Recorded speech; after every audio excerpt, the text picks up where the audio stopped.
Bismillahirrahmanirrahim. Assalamualaikum warahmatullahi wabarakatuh. Alhamdulillahi rabbil alamin. Nahmaduhu wa nasta'inuhu wa nastaghfiruh. Wa na'udzu billahi min shururi anfusina wa min sayyiati a'malina. May yahdihillahu fala mudilla lahu wa may yudlil fala hadiya lahu. Asyhadu an la ilaha illallah wahdahu la syarika lahu wa asyhadu anna Muhammadan abduhu wa rasuluhu la nabiyya wa la rasula ba'dahu, amma ba'd. Ma'asyiral muslimin dan muslimat rahimani wa rahimakumullah jami'an. Alhamdulillah, kita bersyukur kepada Allah atas semua limpahan karunia, limpahan nikmat, sehingga alhamdulillah subuh hari ini kita bisa mengadakan kajian kembali, dan semoga Allah Subhanahu wa taala menjadikan kita orang-orang yang bisa ikhlas di dalam beramal saleh dan menjadikan kita orang-orang yang wafat dalam keadaan husnul khatimah. Amin ya rabbal alamin. Masyarul muslimin dan muslimat rahimani wa rahimakumullah jami'an. Subuh kali ini kita akan menyebutkan tentang ada beberapa ayat di dalam Al-Quran yang menyebutkan tentang usaha orang-orang yang dimasukkan ke dalam neraka untuk mereka bisa tidak disiksa dan diringankan siksa mereka. Jadi sebagaimana disebutkan dalam hadis yang sahih dalam riwayat Imam Muslim, juga ada beberapa hadis yang lain yang menyebutkan, juga diriwayatkan oleh Imam Al-Bukhari, yang menyebutkan bahwasanya kematian itu kelak pada saat sudah ahli surga itu di dalam surga, sudah ahli neraka di dalam neraka, fayudhbahul maut, maka kematian itu dibawa berbentuk kambing, dibawa berbentuk domba.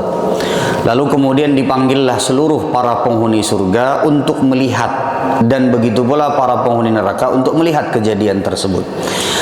Fayudhbah, lalu kemudian disembelihlah kematian tersebut yang bentuknya adalah kambing.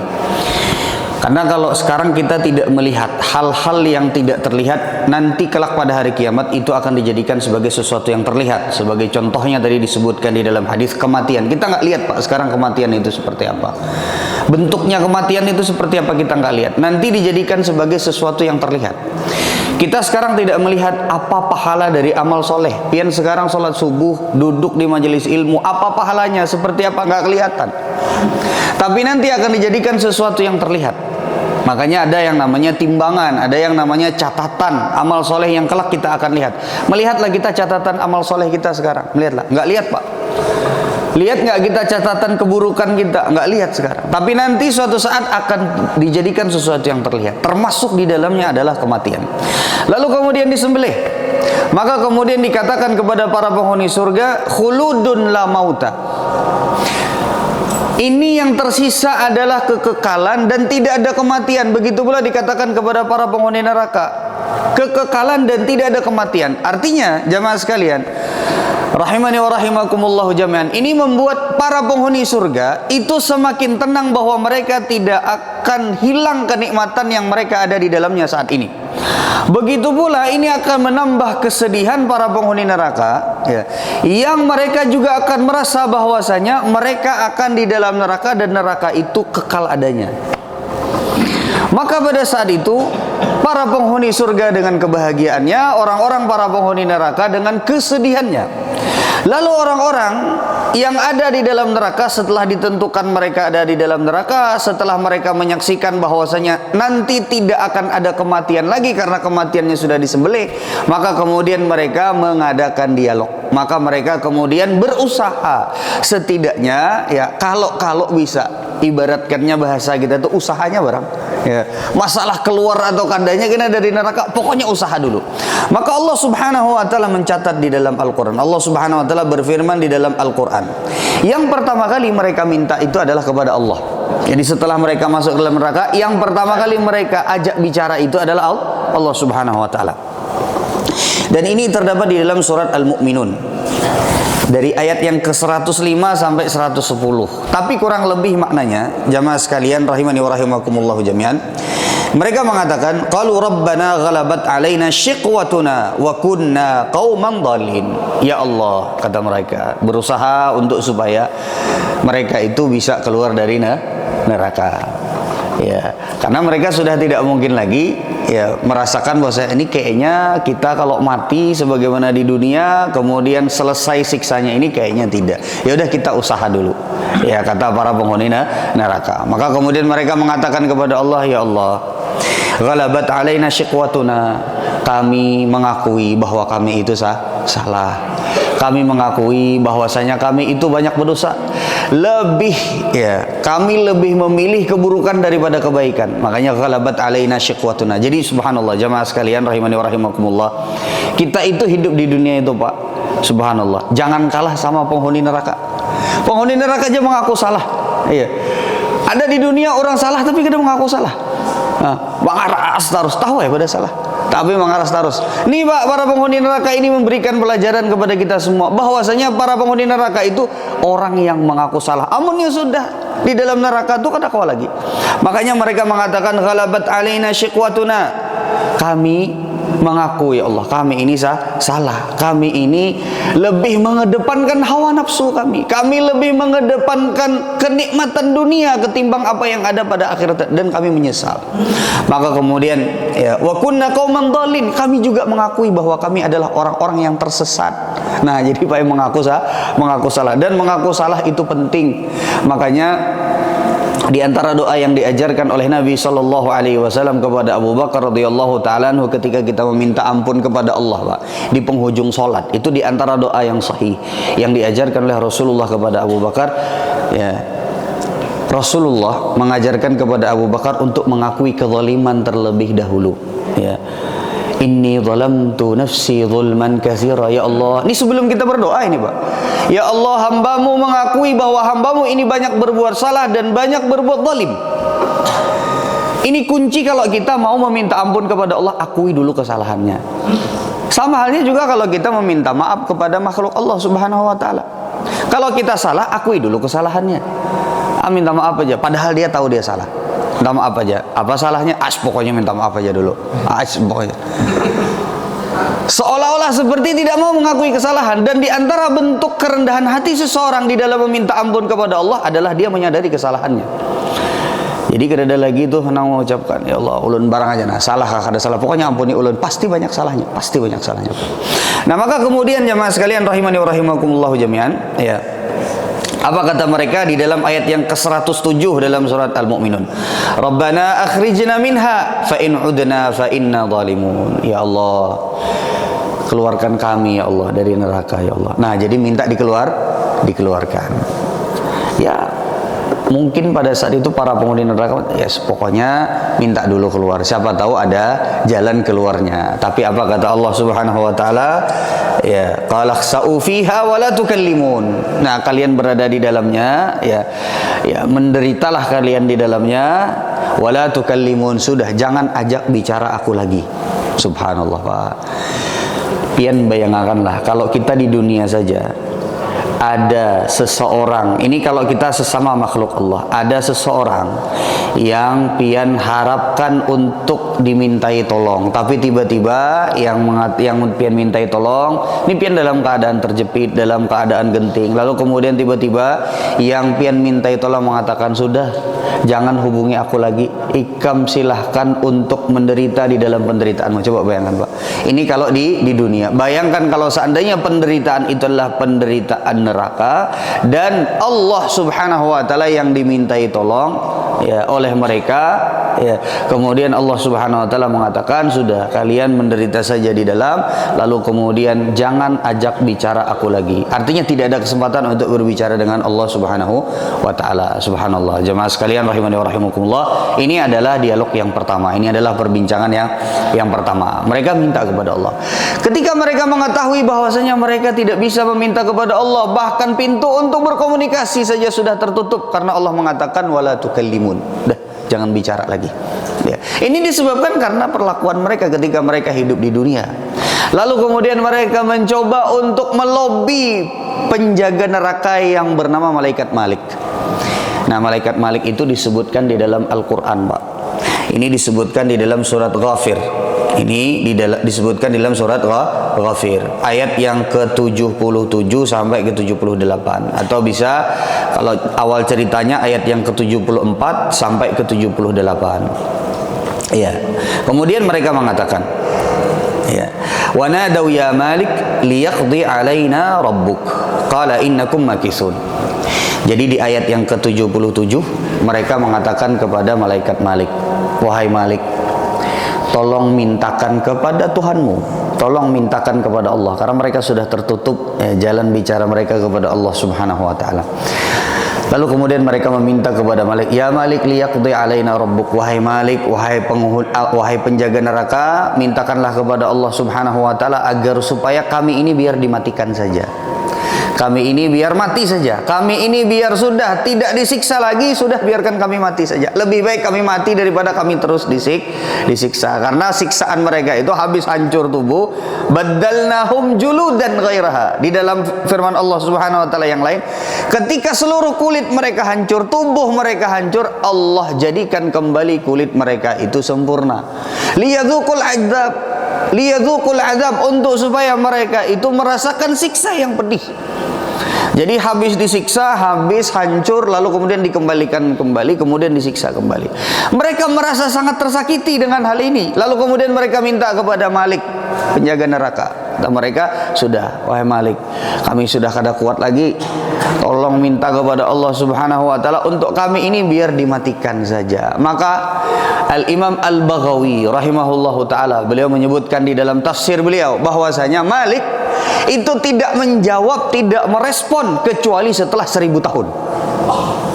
Bayangkan Pak. Ini dikatakan oleh Imam Al-Baghawi. Jadi minta nih para penghuni neraka, didiamakan lawan Malik. Maliknya melihat aja, ya, didiamakan. Dan mereka harus menunggu selama 1000 tahun. Imam Baghawi tidak menyebutkan di sini 1000 tahunnya ini apakah 1000 tahun di dunia, apakah 1000 tahun di akhirat, karena hitungannya berbeda. Intinya adalah bahwasanya itu tidak langsung dijawab oleh Malik penjaga neraka, tapi ketika dijawab setelah 1000 tahun berikutnya, apa kata Malik? Ya, katanya, qala innakum makithun, kalian tidak bisa keluar di dalamnya dan kalian akan berada selamanya di dalamnya. Masya Allah Pak, subhanallah. Jadi ketika mereka sudah punya harap-harap sedikit, kayaknya Malik ini bisa aja bang meresponnya. Tapi madangi 1000 tahun.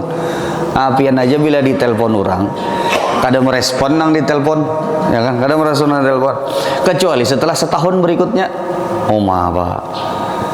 Lalu kemudian setelah itu mereka mengetahui bahwasanya kalau ke Malik pun mereka juga tidak bisa. Maka kemudian mereka mencoba untuk berbicara dengan penjaga neraka yang lain. Ini menunjukkan, kata para ulama tafsir, bahwa yang menjaga neraka itu bukan hanya sekedar ya Malik saja, tapi ada malaikat-malaikat yang lain.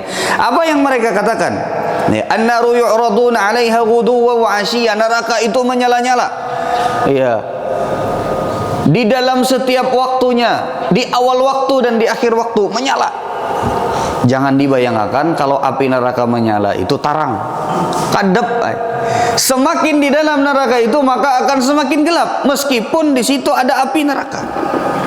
Maka kemudian mereka mengatakan, wa idh yatahajjuna fin nari yaqulu du'afa'u lil ladzina istakbaru inna kunna lakum tab'a fahal antum mughnuna 'anna nasiban minan nar. Mereka di dalam neraka itu Pak, satu dengan yang lainnya berdebat bakalahian.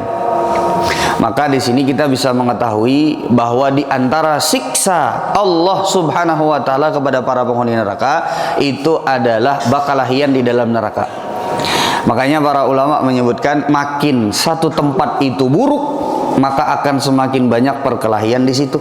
Makin tempat itu buruk, mohon maaf Pak, kalau ada seseorang di tempat rekreasi, ya di pegunungan, di pantai, indah pemandangannya, suasana hati akan terbawa nyaman, suasana hati akan terbawa indah. Jarang ada orang bakalahian pada saat piknik, jarang Pak.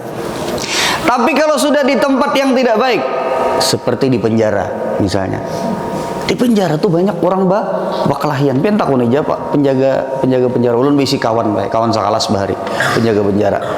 Berdua kawan ulun. Ya, lain di penjaranya tapi penjaga-penjara. Bekisah Umar di penjara itu aur bakalahian aja terus. Ya, jadi semakin buruk tempat itu akan semakin banyak perkelahian di situ. Maka jangan menjadikan tempat yang baik seolah-olah menjadi tempat yang buruk, ya, dengan banyaknya perkelahian di dalamnya. Di rumah kah? Ya, jangan aur tiap hari berkelahi lawan bini, terus lawan anak, lawan abah. Ya. Begitu pula di masjid, Pak. Begitu pula di masjid. Nah, maka di sini di antara hukuman Allah Subhanahu wa taala kepada para penghuni neraka itu adalah Allah jadikan mereka bertengkar satu dengan yang lainnya. Apa isi pertengkarannya? Allah Subhanahu wa taala menyebutkan orang-orang yang lemah di antara mereka, yang mereka adalah pengikut dari orang-orang yang ngajakin mereka kepada keburukan. Kata orang-orang yang lemah, kalianlah yang mengajak kami. Kawakah menanggung akan sedikit siksa neraka nina. Jarnangan, kada kawa salah bubuhan nih, kamu umpati kami. Nah, jadi seperti itu, Pak. Jadi saling bertengkar satu dengan yang lainnya. Maka kemudian setelah itu dikatakan kepada mereka, ya, qala alladziina istakbaru inna kullun fiha innallaha qad hakama bainal ibad. Setelah orang-orang yang lemah tadi, Pak. Kan ada orang-orang yang ngajakin kepada keburukan, ada orang-orang yang diajak. Nah, sekarang orang-orang yang diajak ini protes kepada orang-orang yang mengajak. Bubuhan nikam pang membawa kami sehingga kami ini masuk ke dalam neraka. Maka kata orang-orang yang ngajakin, kata pembesar-pembesar keburukannya, sudah jangan pati banyak bepandir, seberataan kita di dalam neraka, seberataan kita merasakan siksa yang sama. Itu kata mereka. Coba pengen bayangkan sampai sedemikian rupa, Pak. Ya, yang protes yang di bawah, yang diajaki, kemudian yang di atas, sudahlah, kada usah lagi banyak bepandir, kita sama-sama disiksa oleh Allah Subhanahu wa taala. Kita punya satu usaha lagi. Maka mereka mengatakan, wa qala alladziina fin nari li khazanati jahannam ud'u rabbakum yukhaffif 'anna yawman minal 'adzab. Kemudian mereka berkata kepada para penjaga neraka selain dari Malik. Maka mereka mengatakan, wahai para penjaga neraka, tolong pang mintakan kepada Allah yukhaffif 'anna, untuk meringankan siksa kami, yauman minal adzab, meskipun hanya sehari barang. Setelah tadi minta untuk keluar, setelah minta dimatikan kada kawa, minta diringankan, tahu pada kada keluar lagi. Maka kemudian mereka mengatakan, sehari barang dikurangi. Nah, sehari aja kami dikurangi siksanya, tapi kada kawa. Ini menunjukkan kepada kita bahwasanya siksa di dalam neraka itu tidak akan berkurang, justru akan semakin bertambah. Ini di dalam surat Ghafir ayat yang ke-46 sampai 49. Baik. Kemudian jemaah sekalian rahimani wa rahimakumullahu jami'an. Sampai di situ kah usaha mereka? Tidak. Ternyata mereka masih punya usaha, yaitu adalah minta kepada para penghuni surga. Minta apa, Pak? Minta banyu. Kada minta banyu gesan obat, kada. Minta banyu supaya kawa diminum. Maka dikatakan oleh Allah Subhanahu wa taala di dalam surat Al-A'raf ayat yang ke-50 sampai ke-51. Wa nada ashabun nari ashabal jannati an afidu alaina minal ma' aw mimma razaqakumullah. Kata para penghuni neraka, wahai para penghuni surga, dipanggil ini, Pak. Dan Allah Subhanahu wa taala jadikan mereka bisa saling melihat dan saling memanggil. Jadi para penghuni neraka itu ada momen di mana mereka bisa melihat kenikmatan para penghuni surga sehingga bertambah siksaan mereka. Dan ada momen di mana para penghuni surga itu bisa melihat para penghuni neraka sehingga bertambah kesyukuran mereka terhadap nikmat Allah, yang mana Allah masukkan mereka ke dalam surganya Allah.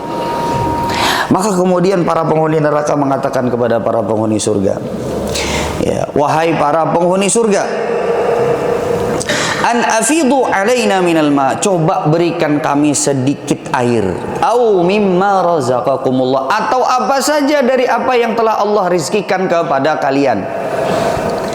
Jadi minta kepada penghuni surga. Sebenarnya ini lebih jauh lagi, karena tentu saja ini atas izin Allah Subhanahu wa taala. Mereka pun sebenarnya juga tahu ini tidak mungkin. Tapi yang namanya usaha, ya, para penduduk neraka pengen berusaha sampai ya tetes darah penghabisan, ya, supaya ada kenikmatan sedikit, banyu setitik barang, atau apa saja yang kira-kira bisa membuat mereka itu seolah-olah teringankan siksanya. Maka kemudian apa kata Allah Subhanahu wa taala? Ya, Qalu innallaha harramahuma 'alal kafirin. Lalu kemudian para penghuni surga mengatakan, sesungguhnya Allah telah mengharamkan yang demikian kepada orang-orang kafir. Allah telah mengharamkan yang demikian kepada para penghuni neraka. Oh, ternyata juga tidak bisa. Nah, maka ma'asyiral muslimin dan muslimat rahimani wa rahimakumullah jami'an, ayat-ayat ini baik itu bagaimana Allah Subhanahu wa taala menceritakan tentang ketika para penghuni neraka meminta kepada Allah, meminta kepada Malik, meminta kepada para penjaga neraka selain daripada malaikat Malik, meminta kepada para penghuni surga. Ini menunjukkan kepada kita bahwa apapun yang diusahakan oleh para penghuni neraka itu tidak akan pernah bisa membuat mereka berhenti disiksa oleh Allah, tidak akan pernah bisa keluar dari neraka, tidak akan pernah bisa merasakan kematian dan kehancuran sehingga berhenti siksanya juga tidak akan pernah juga bisa diringankan siksanya meskipun hanya 1 hari saja, tidak akan pernah juga bisa mendapatkan kenikmatan walaupun hanya seteguk air saja. Ini adalah gambaran bagaimana usaha para penghuni neraka yang gagal untuk bisa mereka meringankan siksa mereka di dalam api nerakanya Allah Subhanahu wa taala. Sehingga pelajaran yang paling berharganya adalah na'udzubillah min dzalik, semoga Allah menghindarkan kita dari segala macam siksa api neraka yang tidak ada habisnya, yang tidak ada keringanan sedikit pun, yang tidak ada kematian di dalamnya, yang tidak akan bisa membuat seseorang keluar darinya. Semoga Allah Subhanahu wa taala melindungi kita semua, keluarga kita semua dari api neraka, dan semoga Allah memasukkan kita semua ke dalam surganya Allah Azza wa Jalla. Ini yang bisa ulun sampaikan pada kesempatan kali ini. Kita tutup dengan doa kafaratul majlis. Subhanakallahumma wa bihamdika asyhadu an la ilaha illa anta astaghfiruka wa atubu ilaik. Assalamualaikum warahmatullahi wabarakatuh.